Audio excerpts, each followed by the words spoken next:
Wannan abin da ya faru a jihar Edo a Iromi wato abin al'ajabi ne kwarai da gaske, kuma abin takaici ne kwarai da gaske, kuma abin alhini ne kwarai da gaske.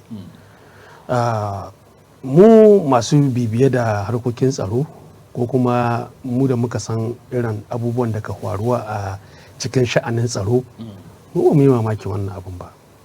Illa dai wannan kisa gillat wani sabon abu ne daban da za mu ce inna lillahi wa inna ilaihi raji'un, inna lillahi wa inna ilaihi raji'un, inna lillahi wa inna ilaihi raji'un.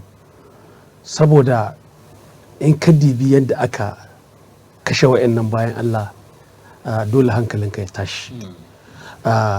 Duba da yanayin da aka kashe su, mutum da rai ne a kaɗa shi cikin wuta har ya toye yana ihu kuna ji.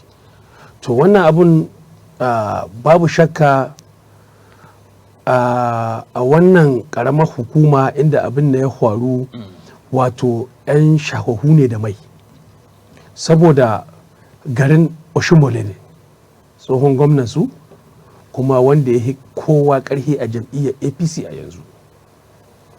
So wannan gari wato duk direban da ka bin wannan hanyar ya sa akwai matsala.